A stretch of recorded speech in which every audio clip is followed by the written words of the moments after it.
You had mentioned your issues with Hmm. addiction, about using that to find commonality with other people. And what I was talking about was how, in my chapter, one of the solution chapters called Finding Commonality, I talk about my experience meeting someone online who is more conservative minded, but he's a white male in his 70s, and on surface level, we don't have much in common, but we were able to um, find something deeper than just being, more politically minded. We both grew up without our fathers in our lives, Right. and he doesn't know who his father is actually, and we were able to use that as a way to connect with each other and speak to each other on a very personal level, and have that common ground and support each other.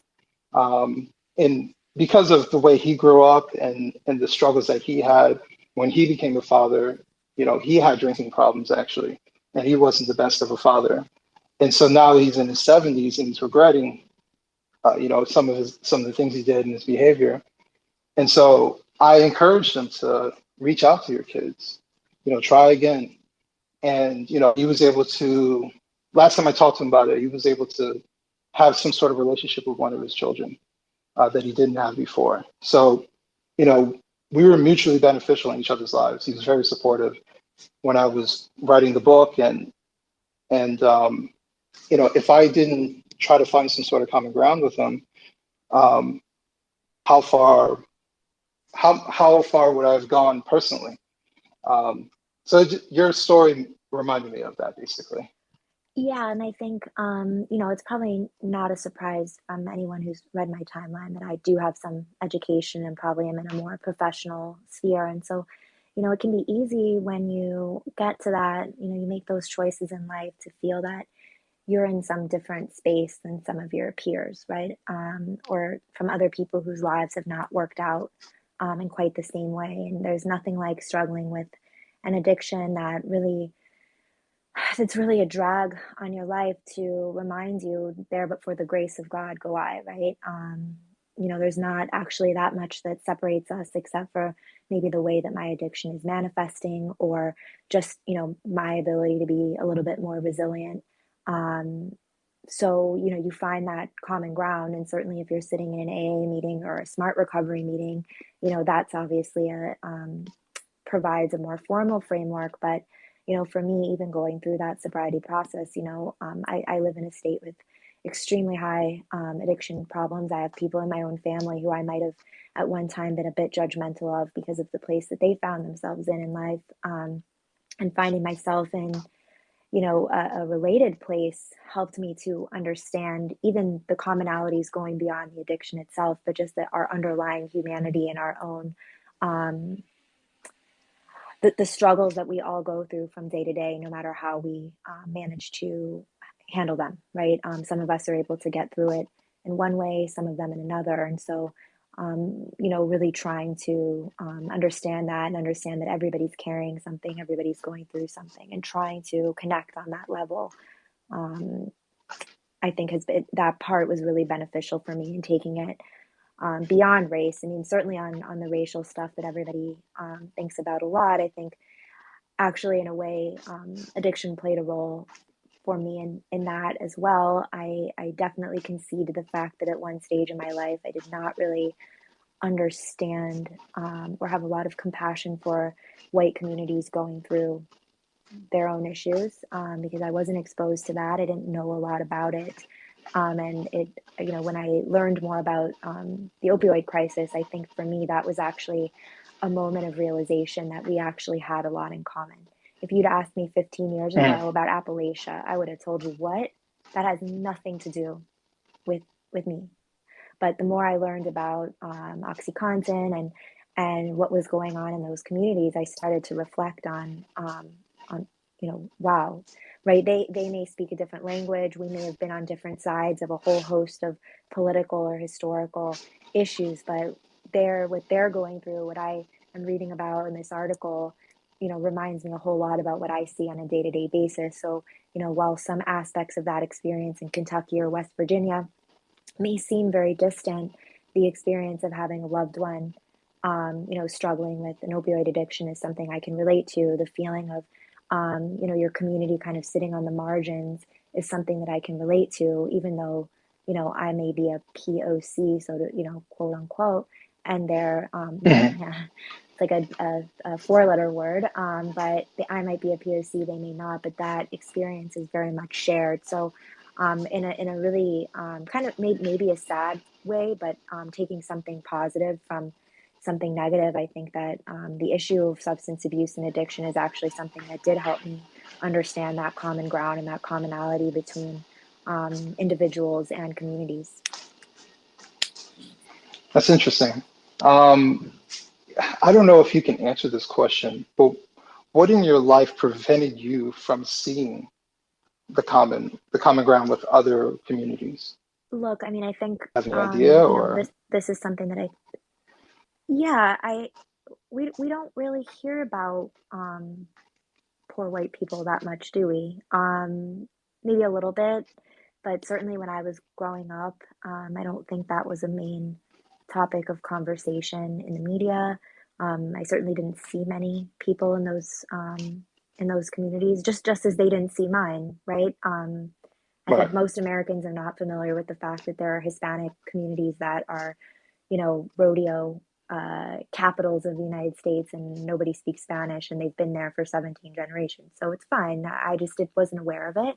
I Mhm. just didn't know, and I kind of just assumed that, what you see of the kind of middle class professional norm for white people was the norm. And I actually sense that in a lot of the discourse, even now, that might be the case. That a lot of people assume that suburban Massachusetts is reflective of a particular experience. And so you make assumptions that I don't really have a lot in common, or those people couldn't possibly understand where I'm coming from. Yeah, yeah, the first thing that kind of comes to mind is, I've said this to other people where, um, just to make sure there's no technical issues, you can still hear me, I correct? can, yes, Okay. I You can. never I know. know now it's a Um, paranoia talking to myself. um, no, one of the things that comes to mind, and I've said this before to people, is um, the way our media, our national media is structured, is primarily based in New York City and Washington, D.C., and maybe on the West Coast, Los Angeles. And so the way they portray things on a national level um, makes it seem like the affluent academic type, their life experience is endemic of everybody of that particular demographic. So they're like, oh, just like, for example, when we were talking about the COVID lockdowns, they said, oh, just work from home. Like, there's tons of people who are incapable of working from home. And that is how out of touch these people are, thinking that, well, aren't most people, able to be flexible and they just don't go to their cubicle and they just bring their laptop home and just go on their 4G hotspot if they don't, it's just like, it's just a very um, limited world view. And these are also the same people who say, that's flyover country, just completely disregarding an entire country, an entire worldview. Hold on, let me add Barrington real quick.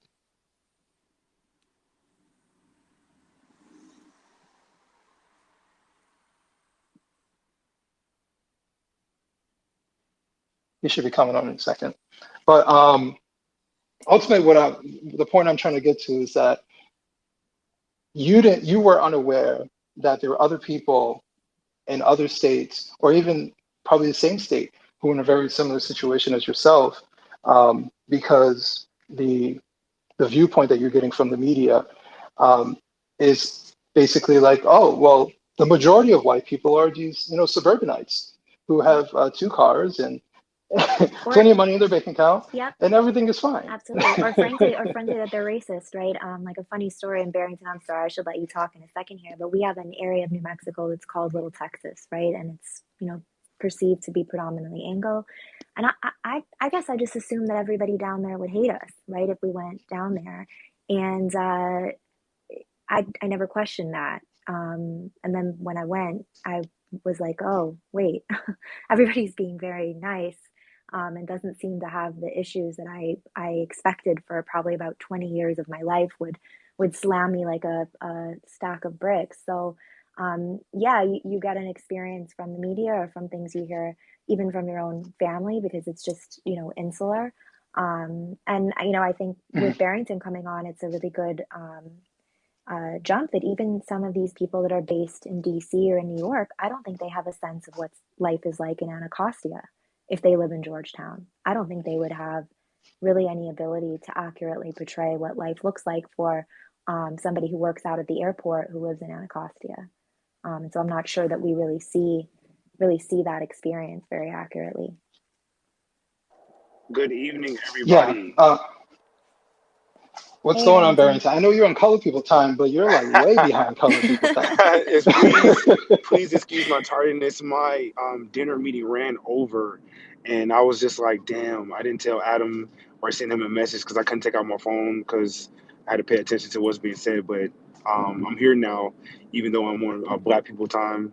Even though some of our listenership may feel that I'm like total white supremacist, so I shouldn't be late at all. But that's neither here nor there. So just give me, I guess, a quick synopsis on what's been said for the last 30 minutes. I kind of get where you guys are talking about, but I just want to be sure so I can understand where I'm coming in the conversation. Yeah, we were basically talking about the importance of finding commonality with other people who may not look like you or of the same culture or even the same area of the country.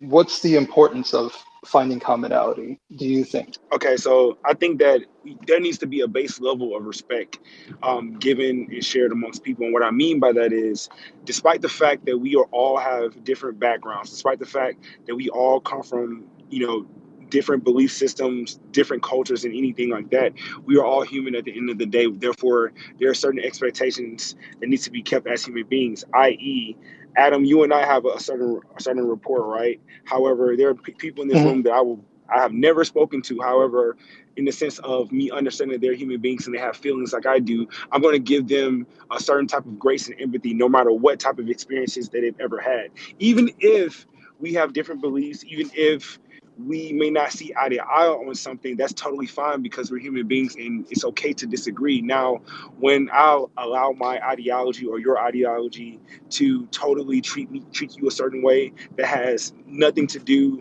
with your character or you as an individual, then that's when the problem comes into which people allow their belief systems to totally take over how they should treat another person. And then I think this is like one of the biggest issues we see right now going on. Like you have the vaccinated gang, the unvaccinated gang, the Democrats, the GOP, the liberals, the conservatives, and essentially it shouldn't be that way. It's unnecessary because at the end of the day, there's a certain sense of commonality that we all share in which we want to be successful. We want to be able to take care of our families. We just want to be able to provide or at least have the basic necessities that will allow us to live life the way we choose to live. And everything else in between really doesn't matter. Yeah, I agree with you. Oh, well, I don't know if everything in between doesn't matter per se, but I think a lot of things in between are kind of trivial. Um, it's funny now that I started speaking out and talking to certain people and allowing them to express themselves, and I express myself, and I'm just like, we actually agree on a bunch of stuff. We may not be coming from the same place, but we have the same objective. You know, um, there are people who, be more of the quote unquote pro-black ideology. I remember doing this one live stream, and this guy came on, with fire in his voice, and I'm calm, and he's like, "We need to do this," and we need to do that. And he went on for about 5 minutes, and then I came on and said, yeah, I agree with you. Because, I essentially agree with what you're saying. I may not be saying it in that exact way or coming from the same place, but we want the same thing. And I don't think he caught on to it, because he spoke again, and he still had some fire in his tone. And I'm just like, yeah, man, I agree with you. I don't know what's the problem here. I think that's been a common thing for heterodox minorities, let's say, in the last year. I've even found that with like in my company's DEI meetings or anything related to diversity, when I'm speaking to a Black colleague or a Hispanic colleague, they have a difficult time accepting that I may be getting to where we're going in a different route, but I still want the same outcome, right? But there's such a, Right. what Barrington said, everybody's trying to put you in some kind of box or some sort of team. And once they've put you in that, she's not marching with the DEI framework, well, then they've got to assume that you don't care about advancing natives in technology, which is in fact not the case. I just think maybe we need to go about it a different way, but they've become so kind of balkanized around, everything has to exist on a binary, right? Either you're with me or you're on that other side, and you couldn't possibly want the same thing, but just see a different route to getting there. Absolutely, Exactly. absolutely. I personally feel like everything is polarized for the simple fact that we are seeing a lot of human nature, or the negative aspects of human nature being played out. So, what I mean by that, right now we live in a time where you can't even be honest without getting some type of backlash. You can't even say how you feel unless it's the common thought or the popular narrative.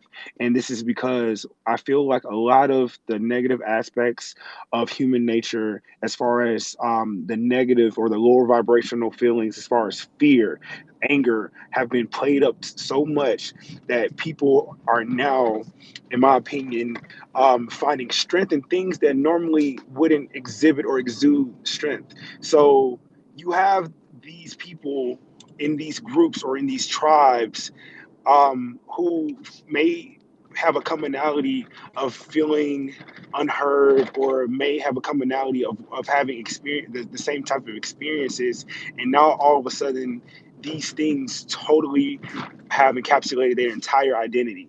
And that's problematic in the sense of, like, things like that don't make who you are. They are aspects of who you are. They may be aspects of what you believe, but this notion of allowing, like, things like your sexuality, like your race, like your political beliefs, like your vaccination status to be a pivotal part of who you are as an identity. This is why we have, like, in my mind, these identity crises that goes on in our country.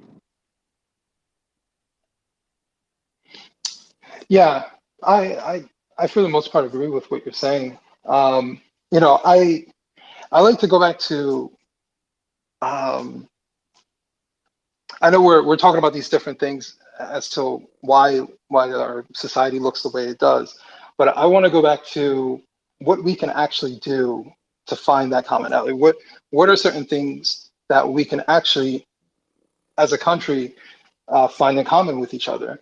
And that's why personally, I have no problem with a pride in national identity. Um, you know, it doesn't need to be the end all be all, but maybe if we had a national identity that we could all, I don't want to say be proud of, like indiscriminately proud of, because, no country is perfect. America is not perfect. We have historical flaws. We have flaws today. We'll always have flaws. But I think for the most part, people tend to be proud of where they come from.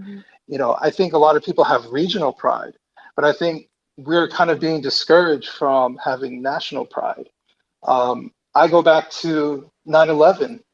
In my lifetime, that was the most national pride I've ever seen in this country. American flags were sold out left and right. You couldn't find one.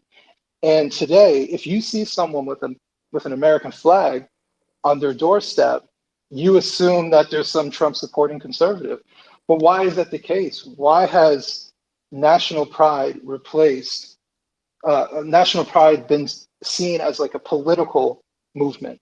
Um, and I don't like that. I don't like that it's become a right thing, right as in like Right. politically directional. to be proud of your country despite its flaws, and a left thing to, disparage the country despite all the blessings that you actually have.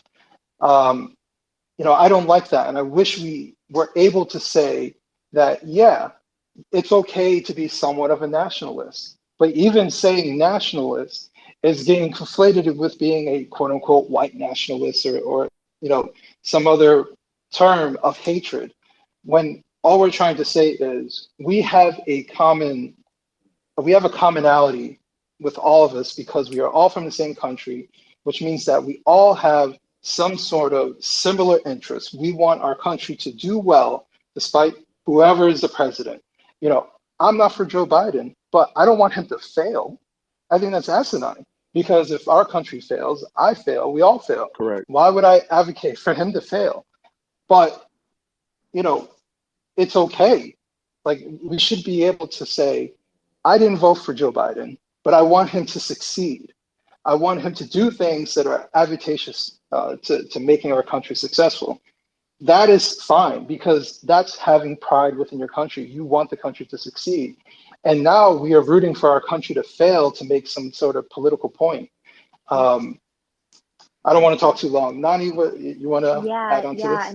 and it's funny that you mentioned 9/11 because I too am old enough to remember when this was sort of a non-controversial issue. I remember every Olympics, it was not controversial for Hispanics, Blacks, Natives to support the U.S. team, to wave the U.S. flag, um, to identify as American. And I was recently trying to ascertain when that shifted, right? And everybody Mm, here, most know I love history. The United States invaded my area of the world in 1846, and we fought against them. We did not want to, my ancestors did not want to be Americans. They fought and they lost, very, very brutal loss. Um, Within 16 years, they were fighting under the US flag for the Union with no qualms, no hesitation. Now, was there some resentment? I'm sure. Um, but there was a sense of rootedness, right? Of an identity, of a shared cause, even with people who may yeah, have even been seen as foreign occupiers, right? And certainly, if I look at the way I was raised with my grandparents and my great uncles, all of them went to World War II. They all had U.S. flags outside of their homes, and these are men who grew up and who lived under segregation, under a whole host of policies that were extremely oppressive. And so it is a little bit hard for me to understand how in 2021, some of our peers are not capable of finding something to root themselves in American identity when people like that could.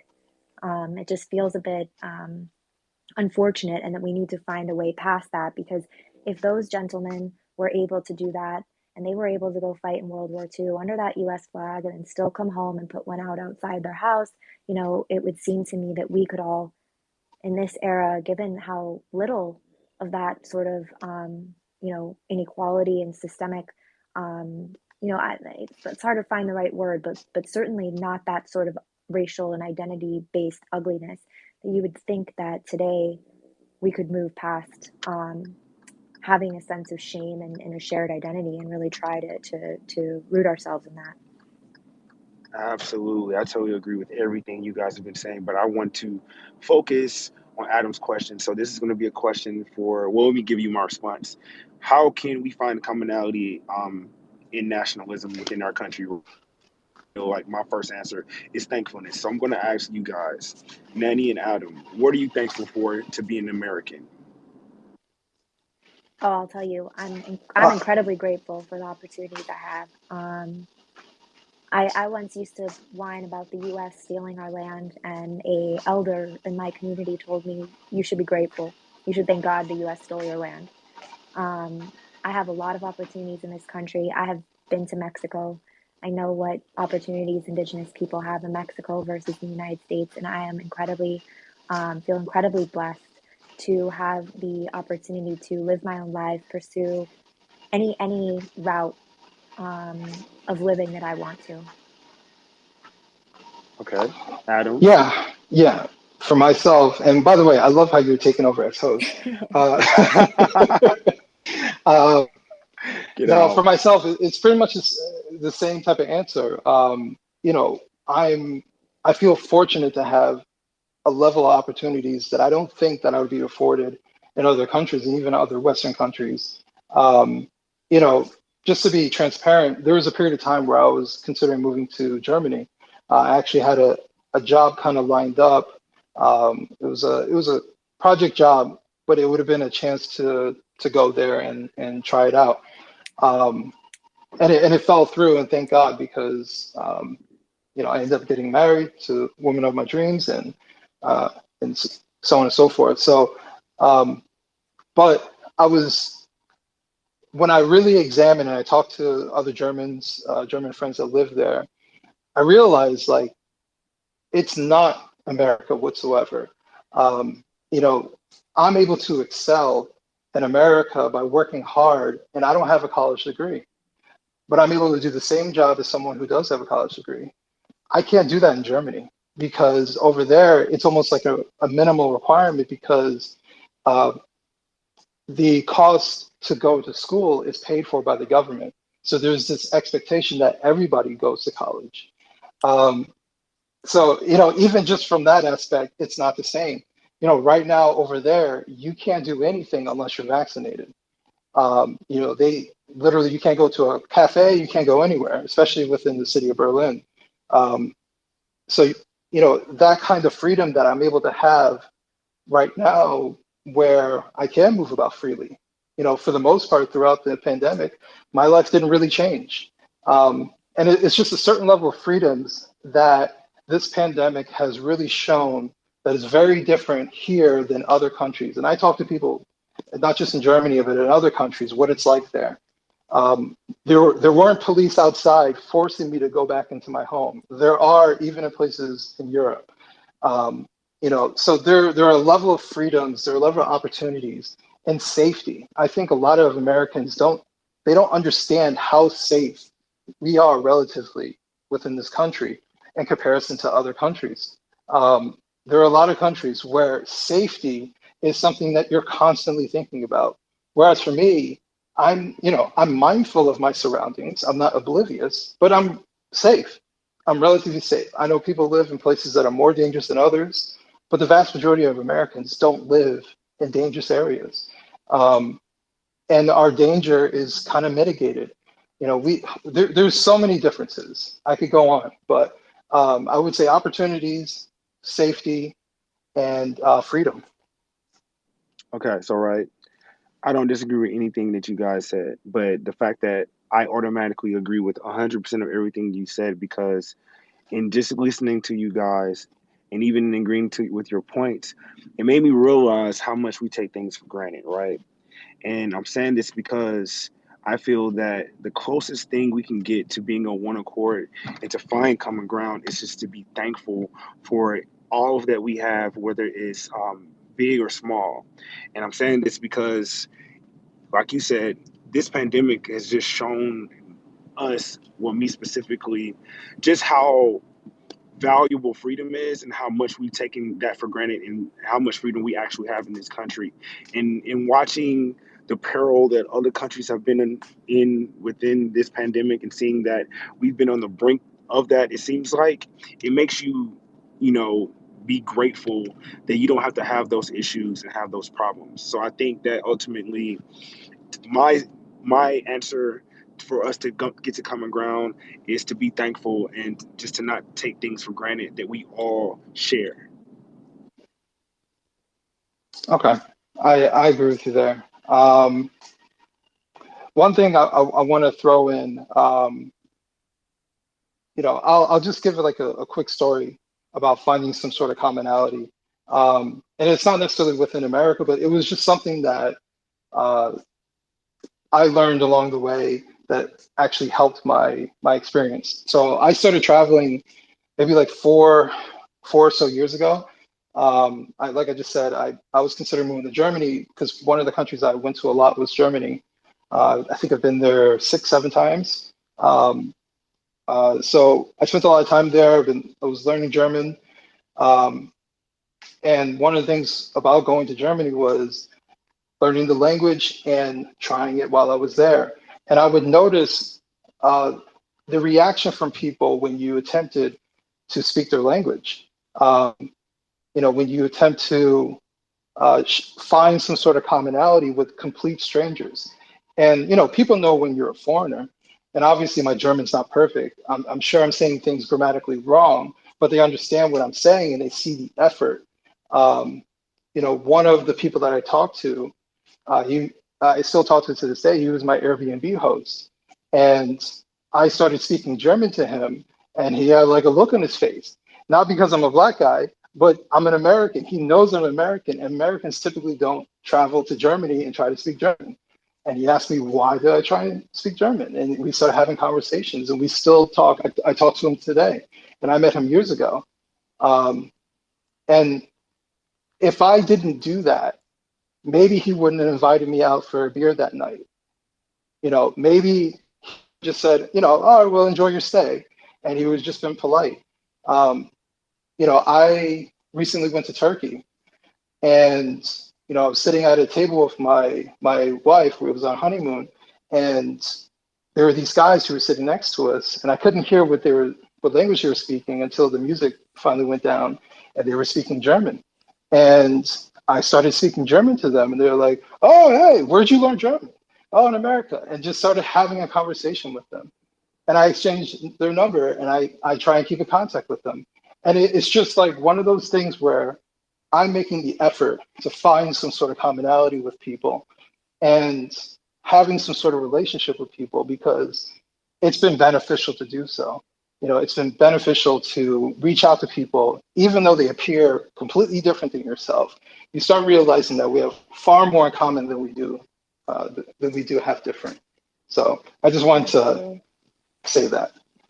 And I was going to add, Dope, Barrington dope. asked what we would do, right, to improve that in the US. And this is obviously a Queen President for the Day thought, but I think the US desperately needs a national service program where, people are mixing, because I think we're really geographically isolated. I think a lot of Americans simply don't interact with people outside their sort of social and socioeconomic class. And so I think that's really created a polarized environment that you don't see in other countries necessarily. I think it is much worse here.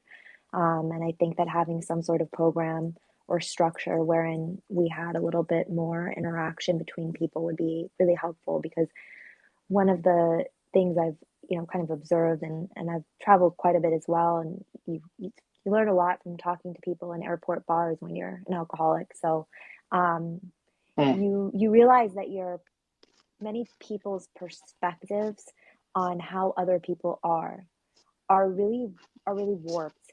And I think it would be helpful if people in Newton, Mass would be mixed up with people from St. Louis and be mixed up with people from towns that I can't name, right? Because I think um, this is a big country, and we often hear people speak about it as if their experience is reflective of every American. They kind of think they have things figured out. You hear many people in the Northeast claim that the South is racist, but when you go down to the South, you actually see more integration than you would in the North, right?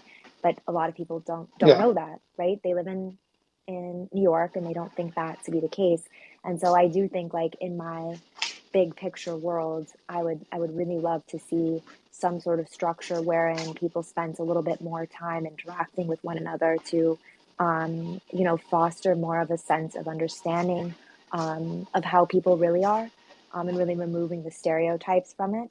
And then also just creating a shared identity. And I think, as an aside, you see from people who've served in the military that they come away with that a lot more than people who go to college, because they Yeah. serve with other working class people like themselves. So, for example, I meet white Republican veterans who know much more about Tejanos and Chicanos than your average graduate degree, activist of any race for that matter, in Massachusetts. But you'll meet some guy from Mississippi who will tell you that they served with some guy from New Mexico and he was great. So I think that we could really use a little bit more mixing in that regard to help break it down, because I do think we're at a bit of a crisis point in the degree to which we do not understand each other. All you have to do is watch like John Oliver Right. and hear him talk about people from the South to realize that we just don't have a clue. uh, Barrington, you want to? Yeah, man, it's something little just to take the thing that a little bit further. I wish there was like a social media site that's totally anonymous that everybody's connected to, where they can just vent and tell their problems, but not necessarily have to put their face behind it. Because the idea of it is, I feel like we would be a lot closer if we understood that a lot of the problems that we have, we actually share. And I Yep. think that oftentimes we have a tendency to automatically feel like we're alone in this world and we're alone in the things that we go through, right? But if you knew, let's say you were poor and you were having family problems, if you knew that someone extremely rich or just someone that was totally opposite to you, that was going through the same things that you were, it would totally change your, I would say, perspective on life and your perspective on your place in life. And I think that because we are, and we have social media, we have the internet, but I feel like we're not as connected as we're supposed to be with these tools.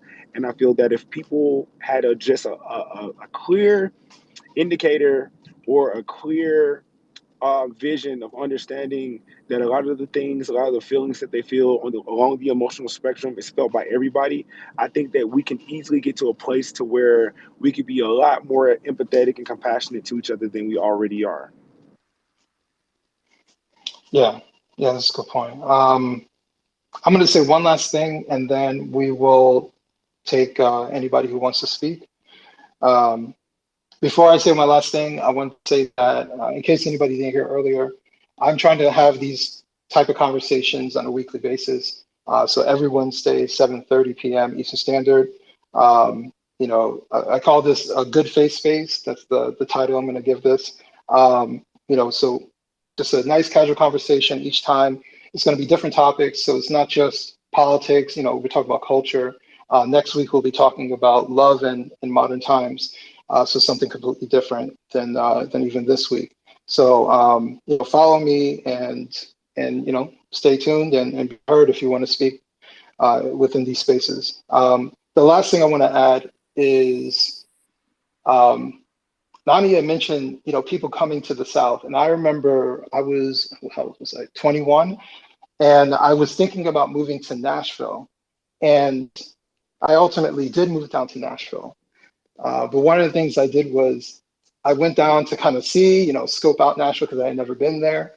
And, my notion as someone who primarily lived in the North um, was like, oh, the South is racist, that whole thing. And I went down to Nashville. It was fine, on my visit. And I remember going into a Walmart and I was just like, let me ask a random Black person, this random Black lady who was working there.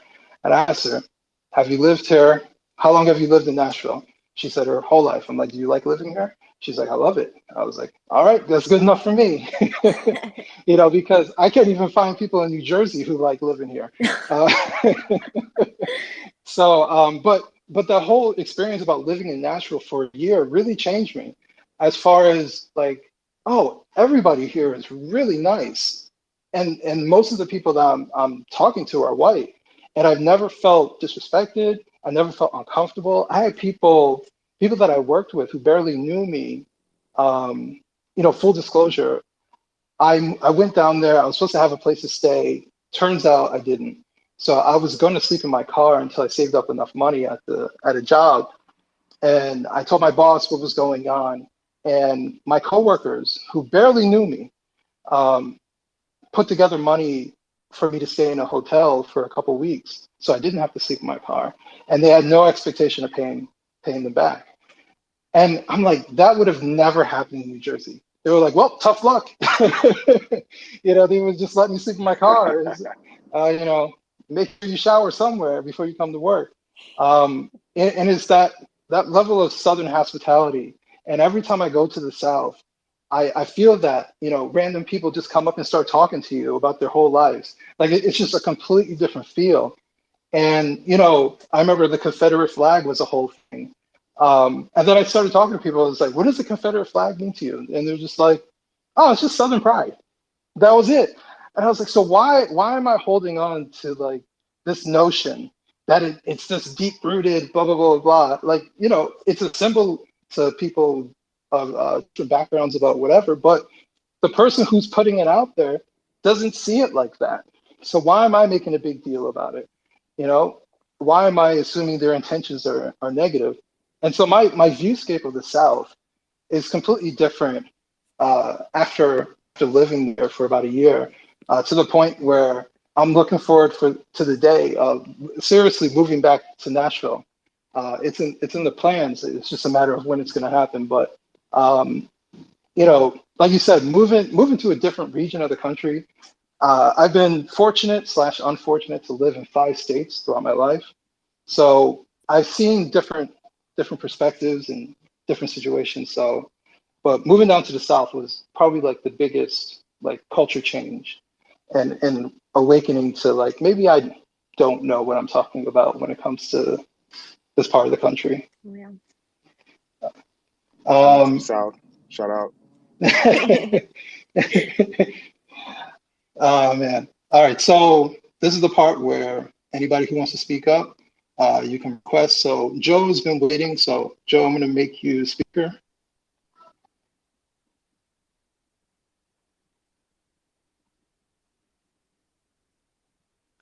All right, Joe. Yep. All right, the floor is Oh, yours. okay. Well, thank you. Thank you. Appreciate you having this opportunity for us to, share our perspectives and thoughts. Um, First, I want to say, in regards to what you guys were talking about in the conversation, would be in the finding commonalities. Um, it it would be something similar to like what we have here, where you have an opportunity where you guys could, where everyone could voice their opinions, share their thoughts, and kind of discover new ideas and new ways to get these things out there, because we are working against I would something I would consider like a high school extension of high school, whereas where you have our athletes and our entertainers and things of that nature who are leading the charge and leading this set way of thinking, and this one set way of thinking, and then if anybody goes against it, then you're seen as the loser, or you're on the other side, or you're not the in crowd. So things like opportunities like these and cases like these spaces is great, because it allows us to find and meet other people, because I'm able to see a lot of other people here that I didn't know, who shared some of my thoughts and beliefs as far as politically and culturally. So like I say, yeah, just keep doing, keep these consistent. We try to learn more about each other. If anybody's doing anything, you try to support it. As far as to get it out there, to get the word, because like I say, we're up against the popular crowd, and we've been told for so long, you have to walk this way, you have to dress this way, you have to drive this car, you have to get this type of girl, you have to get this type of man. It's an extension, whereas most of us are not in high school anymore. It's just an extension of that. So now it's, oh, you have to, you got to lean this way, you have to think this way, you have to be more progressive in this way. You can't really voice wear your conservatism proudly, because it's seen as, oh, you're a white a white supremacist, or some derogatory term they want to throw at you. So we just keep doing things like these, and help build each other and learn and meet each other and grow from there, then we'll be okay. All right. All right. Thank you, Joe. Thank you. Um, Nani, do you have anything to say in response to that? What can you say? I think you summed it up. I think it's all about just connecting with people. I mean, I know that the community that I think a lot of these people on this space are drawn from is really diverse, and I learn a lot from speaking to them and understanding what's going on in their space and their thoughts, in ways that I probably wouldn't if I was just sitting on Facebook talking to people that I already know. So I think Joe said it great. Right. Barrington? I agree wholeheartedly with everything he said. If I could add this one thing, I think we need to have more soul conversations than debates. I think that it's important just to understand people's perspective rather than to prove if they're right or they're wrong in their thinking. Like, I think that we've got too caught up in, trying to be intellectual juggernauts, or too caught up in trying to be right, when essentially it's just about understanding. And I think that through understanding, that's when all of the connections and all of the middle ground can be reached.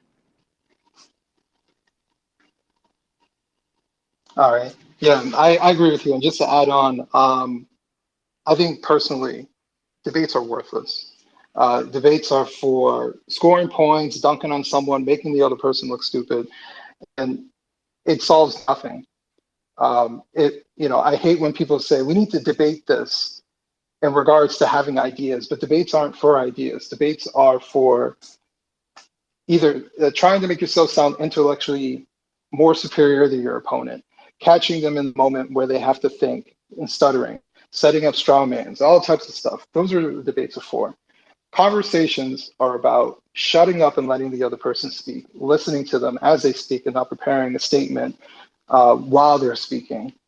So that's the kind of environment that I'm trying to have here. So I agree with that. And also the other thing, always be willing to be wrong. I think a lot of us are in love with being right and fighting to be right. And sometimes you're wrong. I'm wrong all the time. Someone some stuff. Someone may talk to me. I'm like, you listen, I could be wrong. When's the last time someone puts up their hands and like, listen, I could be wrong, but this is what I think. And that's perfectly fine because you're leaving room to say, you're human. You're not perfect. Here.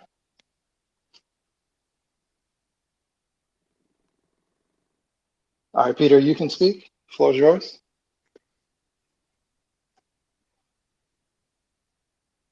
You just got to unmute yourself, Peter. Oh, sorry, you broke up. I hadn't realized you'd put me on. Um, It's okay. I mean, I think you have to look at the root of this situation as more than just people, having conversations and finding common ground. That this all comes out of the sort of Charles Dickens line. It was the best of times, it was the worst of times, and I think we're going through times where things seem very good in so many ways, but at the same time, so much of the opportunity and wealth you see around us doesn't apply to so many people on all other sides. So then that's why people are at each other's throats. And I think this is a common trope throughout history. I was in Johannesburg earlier this year for some business, and my host there, I stayed with him, and we were sitting around. He's a Afrikaans guy, so we're sitting around having lunch one afternoon, and he gets a call on his phone, and it turns out that his gardener had called him because his gardener, who of course is black, the 5-year-old child of this gardener, had just been raped by a crazed and deranged man that the police knew of and wouldn't do anything about. And it was just one of those things that, when he picked me up from Johannesburg airport, anybody who's never been to South Africa before, who's from the US, thinks, oh, if you think there's racists in the US, you ain't seen nothing yet, with all the things he'd say. And then all of a sudden, as soon as something so terrible and tragic happened, he cared about this person as much as as his own child. And you see the exact same divisions. Now, the political situation in South Africa is different than ours, but across the world, the economic situation of the world and the times we live in are similar. So when you see a situation like that where these two people, as soon as whatever business interaction they would normally go in, I'm sure my friend would have spoken poorly about the black gardener of his, and the gardener of his would have spoken bad about this white master of his as soon as they were done. But when something comes together to connect them, they can meet. So I think this is one of those things that may sound pessimistic, but we may have to be putting up with this kind of at each other's throats until the age in which we live improves, because I don't think it's as much about people not willing to speak to each other. I think they do that all the time. It's people wanting to have a reason to blame things on that nobody seems to be addressing. So I think that's that's sort of a good example of that. Okay, I see what you're saying. It sounds like it reminds me of when COVID hit, because I remember I've been following the culture war for a while. Stuff happening within colleges, and I remember when COVID hit, I was thinking to myself, maybe this is the tragedy that brings us together in a nationalistic way. And they would put slogans out like "We're all in this together," but it always felt empty, um, especially because when they're doing things that were divisive, they, as in like the government. Um, but I really thought that would be the situation where Americans kind of came together in a nationalistic way. Um, but actually, I think it made it worse, and it also compounded itself because it was an election season. Um, and COVID became this political tool. Whether you wanted lockdowns to end or not end, or vaccines, not vaccines. So I think we lost out on that opportunity of having COVID be our new 9/11, so to speak. A Yeah, and I tragedy, would, finding it a almost feels, purpose to come together. yep. No, go ahead. It feels to me like, yeah, it feels to me like a lot of this started with the boundaries between the deplorables and the non-deplorables. Like if I had to pinpoint a kind of turning point of where we got in this sort of place where people were defining their identity on these boundaries, I would think back to that. And that once we hit COVID, it just became a new opportunity to reinforce that I'm not one of those people on both sides, right? And I agree that I was hoping with COVID that wouldn't be the case, but it seems like it made it worse. And with what Joe referenced, I think the best of times, worst of the times, I actually think we're in a bit of a unique human experiment here because, by the standards of human experience, we don't have a lot of serious problems in the US. Not in terms of what people in the rest of the world deal with, nor in terms of human history. And so I think on a spiritual and psychological level and a sociological level, we're a little bit in a lab. And I think what we're seeing is that people will create these crises, even if they're just identity crises, um, if none exist. And I think that's been a bit of a shame, more than a bit. Barrington? Just to be brief, never let a good crisis goes to waste. It's that simple in regards to this entire ordeal with COVID. They figured out a way to divide us up even more. We played into it, and now we're in this special place where we have different teams that we've never had before.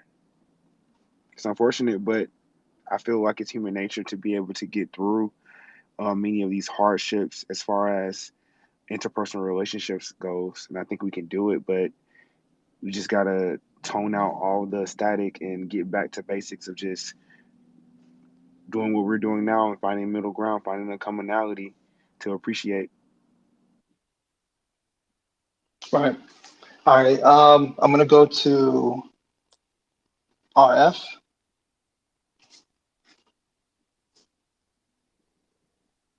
You can unmute yourself, RF. Sorry, guys. Sorry, Hey. can you guys hear me? Yep. Yeah. Yes. Actually, my question was for Naninizhoni, and who I really, really wish was not anonymous, but I totally understand why she is.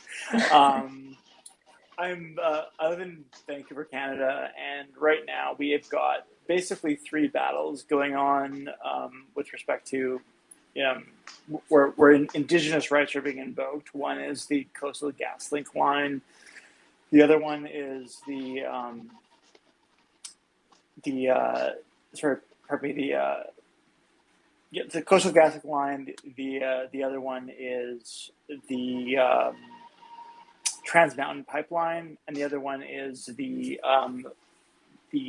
Forest Creek logging Right. project. And what's happened is basically that in all of these instances, the elected councils, and even in most cases, the hereditary chiefs have agreed to have these projects proceed, and have not. But there's been basically one or two dissident people who have gone against it and said this shouldn't happen, but at the same time it's basically stopping it from happening. So I was just wondering what your thoughts were about how people seem to invoke Indigenous rights, and when in fact they are not actually when they're actually listening to the actual voices of the people that are running the show. Yeah, that's a really interesting. So first of all, I will, with full transparency, I'm not super knowledgeable about Indigenous issues in Canada, so I can only speak from what I know more broadly. And then I follow Melissa Mbarki. She's very involved in the energy sector. Yeah, you know about her. What I can tell you is that my sense of this, and we've got somebody on here also who can probably speak to this as well, Native Liberty. There is an issue that having a centralized spokesperson is not always something that would be very traditional. So I think that is a little bit of a part of it, that there is not a precedent that one member of a tribe, and I don't know about these particular groups, but certainly my own, there was no precedent for one individual being able to say all 15,000 of us feel this way, and so that's how it's going to be. It would come down to different groups being able to splinter off and saying, this is what I want versus another one. And that was part of the difficulty with the Indian Wars in the US, was you could take in 25 band leaders, but Geronimo could hang out in the desert for 10 years and it's not over. So I do think there's probably a cultural root to it. I will say my sense of those ecological resource issues is that not enough attention is paid to the economic impact that these projects have on the tribes. And I think that really reduces natives to forest nymphs that are, a creature of the past, and forgets that there are contemporary concerns for Native communities. I know Melissa commented recently that a lot of the man camps that have become really controversial in Canada, those are owned by tribes. Yeah. And they make money off them. And people, if they're closed, those communities are going to lose their economic footing. So I think that if we circle back to the topic that we're thinking about now, about commonality, part of the problem with Native activism is that it is very easy for a few rogue voices in the community to exploit the fact that many people in the general public do not really understand Native Americans or American Indians as human beings in the contemporary context. And it's all kind of drawn from this image of, this image or this kind of one-dimensional understanding of what it might mean to be Indigenous, and not really understanding that these are diverse, complex communities that have needs today that might even be quite similar to their needs. So, Native Liberty, if you have anything to add on that, feel free to jump in, because you probably know more about this topic, but that would be my takeaway, and how I'd root it back to the conversation that we're having now. Yeah, I personally don't know anything about it, so I don't have anything to add. We have somebody on here who's very knowledgeable about this topic. So if he requests to speak, he can pop in. But otherwise, that would be my answer to it.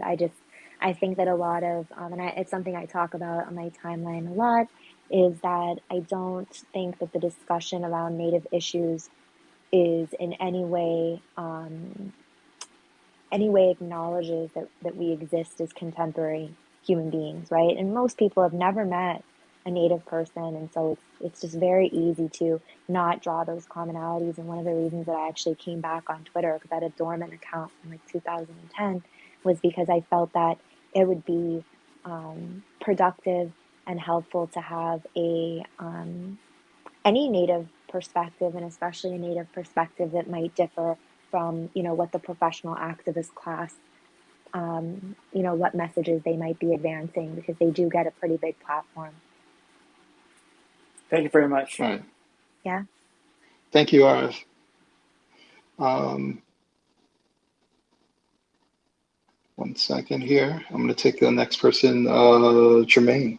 1 second here.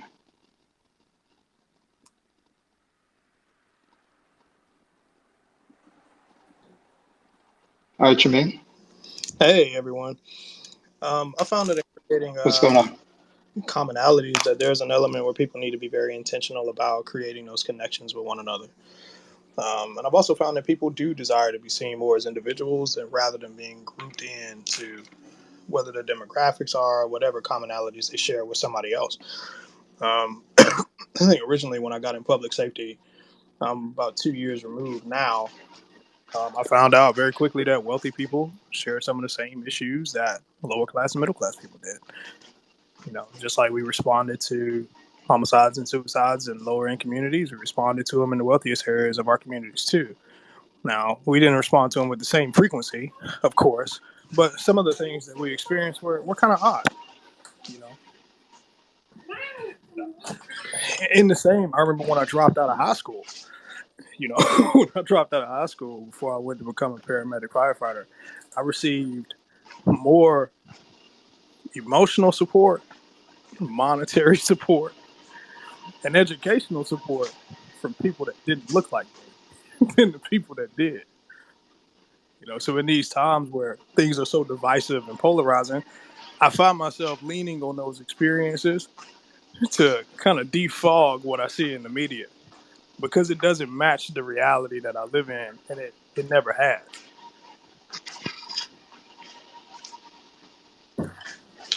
Yeah. Oh, did you want to add some more? No, you good, brother. Okay. No, it's what you said, like the story I said before about when my coworkers didn't want me to sleep in my car and they paid for me to stay in a hotel room. Most of my coworkers, or if not all of them, were white, and they didn't see me as a poor, unfortunate black guy. They saw me as, oh, let's help out Adam because he's down, and they didn't want anything in return. No one ever came to me saying, hey, you have some money to give back to us. And never the expectation to give anything back. Right, Um, right. and and that was the goodness of their heart. They didn't have to do that, and it wasn't even me begging or anything like that. I just simply told them what my situation was, and I was fully expecting to sleep in my car. So I remember stuff like that. And on top of that, someone in the South, the supposedly most racist place in the world, um, I had people help me out just cause, not for some virtuous no virtue signaling, no let's donate to a Negro fund or anything like that. They, they just That's the truth, man. I'm in you know southeastern Georgia, so I mean it's awkward when I hear people make these broad generalizations about people or bring up the idea of white supremacy. I've been the one black guy employed in 200 employees and nobody ever made me uncomfortable. It wasn't a thing, you know. And in contrast to that, I've been a police officer on a department that was 60% black. And still, I never saw anybody treat anyone disrespectfully. Now, what we experienced in the community was a lot different than how we treated each other behind closed doors. You know what I mean? It was pretty bad. An experience I had, I remember we had a guy. We often recruit, and this is pretty common for Southern police departments. They'll recruit far outside of their jurisdiction. So I had a gentleman working with me out of Cincinnati, and we went to police one of the lower income areas of our city. He was a white guy. As soon as he got out of the car, we had an 8-year-old kid. We had an 8-year-old kid, excuse me, looked at him and said, F you cracker, and ran off. Right? Now that was normal for me. I grew up in that area, so I already knew what kind of tension he was gonna get over there. But when we got back to the patrol car, I'm driving down Pennsylvania Ave and I hear him sniffling. I was like, yo, what the hell going on in my car? And he said, man, I've never experienced that. I came from Cincinnati. I've never experienced that. I don't know why he felt that way about me. So I was like, hey, look, man, Black supremacy is crazy. I said, hey, check this out, dog. You are a white police officer in Savannah, Georgia. You might want to get used to that. I got your back. I'm gonna be here. I got you. But if that hurts your feelings, we got to do some work because you ain't gonna make it. so, and I hate to tell you that you shouldn't have experienced that. Well, we look at it from a different perspective. He's 8 years old. He is a walking sponge. Okay, somebody taught him that. So let's go back over there tomorrow, and you show him something different. We on a hearts and minds mission over here. Okay, you got to help change the narrative of how he views you because he don't know nothing else. Yeah. Tremaine, I appreciate you adding to the discussion. Thank you. No problem.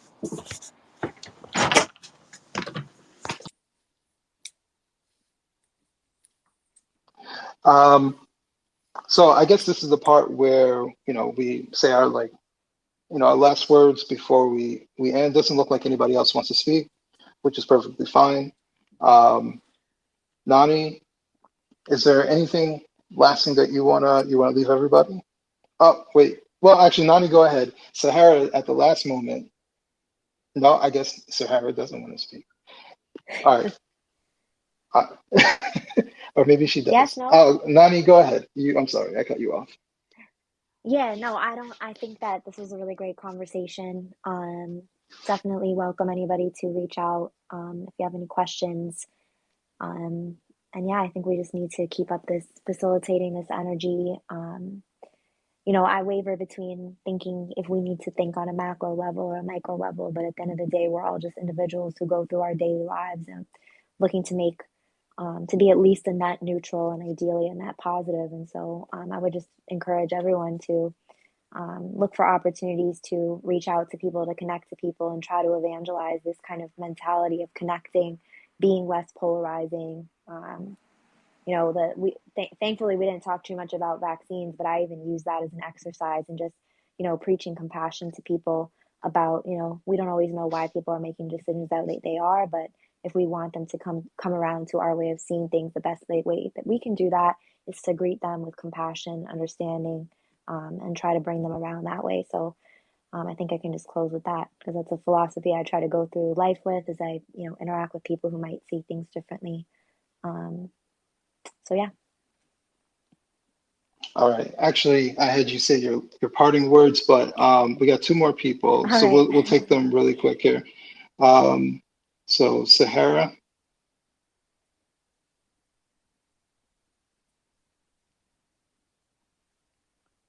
All right, Sahara, you can unmute yourself.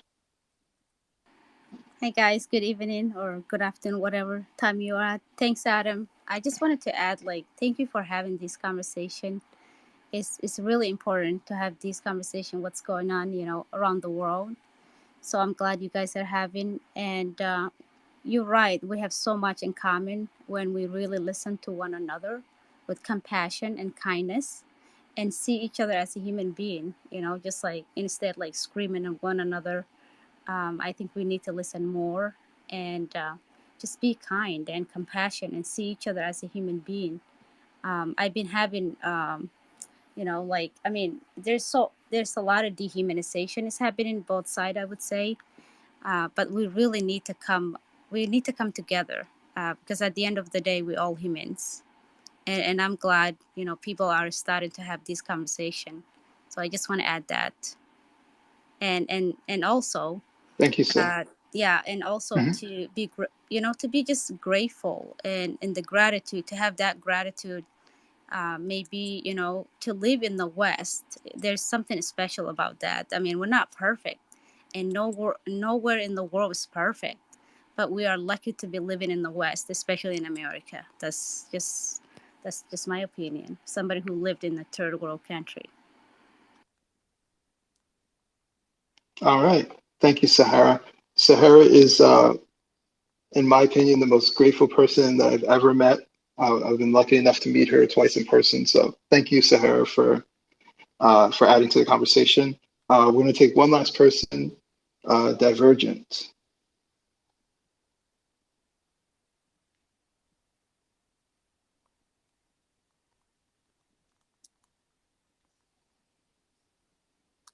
but basically I wanted to say pretty much the same thing as Sahara did. I think that was her name just before me. I hope I said that right. Thank you very much for having this conversation, because at this time that is full of diversion and all we see is hate in the media, it's so nice to listen to people coming together, finding common ground, and to see that at the end of the day, we have more in common than what separates us. And that is very, very nice. So thank you for that. Okay, vielen Dank. That's the most you guys are going to listen to me speak German. All right. Hold on one second. All right. Barrington, do you have any final words that you want to add to the conversation? Yeah, I'm gonna be quick, man. Everybody just learn to love yourself so you can learn to love everybody else that needs to be loved, because love is the only thing that's going to get us out of any type of these issues that we see that's happening on a societal manner, right? Secondly, it's because I wanted to thank Adam and Nani for inviting me to speak today. This is pretty dope, man. I love this. This is amazing, and the fact that love is the discussion next week. I really hope I'm invited again, because I definitely want to talk about that. I'm not going to even hold you. Listen, the space is open. Big bet. But yeah, man, thank you guys. I appreciate you guys, and shout out to everybody that's listening. I hope we can learn to grow together in some type of form and fashion. All right, thank you, Barrington. Once again, thank you, Nani and Barrington, for jumping on this with me. I'm very thankful and appreciative of everybody listening. I guess the final things I would say is effective communication is the key to finding commonality with people. If you want them to open up with you, you have to show that you're genuine, and you have to be willing to listen to what they're saying, even if they're coming from a perspective where, for the most part, you don't agree with them. But that's not the point. The point is to find something that you can have in common with them, like their age, whatever superficial difference. There is going to be something that is within them that you can find in common with them. And even if you can't find something in common with them personally, maybe you know someone who went through a similar situation as them. Find something relationally with that particular person. But you have to come from a genuine perspective. You have to be actually curious about what people are going through. Like the young man said before, lean on your personal experiences. We all have, these stereotypes that we kind of lean on a little bit when we interact with people. But once you meet people, then those stereotypes should kind of disappear. And you should start to reimagine how you view people in this world. So, there may be certain behavioral traits that certain people produce, but once you interact with someone on a one-on-one basis, you start seeing them beyond those superficial points. You start seeing them as a human being.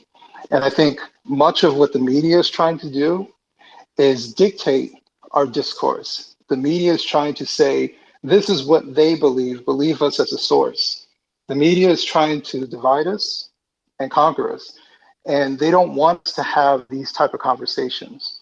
They don't want us to have cordial conversations with people we may not 100% agree with, and find some sort of commonality with each other. But I truly believe that is the biggest thing that we can do. It's very simple. In actuality, it's very simple, but it's a huge step if you're able to master it. If you're able to look at somebody for who they actually are, not what you think they are, then you can move forward in life, and you can release all these negative stereotypes, these negative viewpoints. Liberals are this, conservatives are that, Democrats, Republicans. You can get rid of all that nonsense because it's all noise. You can start seeing people for who they actually are, the pain that they carry with them, why they think a certain way, why they carry certain emotional baggage with them. And maybe you start realizing that you do the same thing. So those are my parting words. Once again, I want to thank everybody for listening. I want to thank everybody for coming in here, spending your Wednesday night. Next week, 7:30 p.m. Eastern Standard, we're going to be talking about love and a modern society, and see where the conversation goes. Join the conversation, listen in, and thank you once again. So, see you guys next time. Have a good night.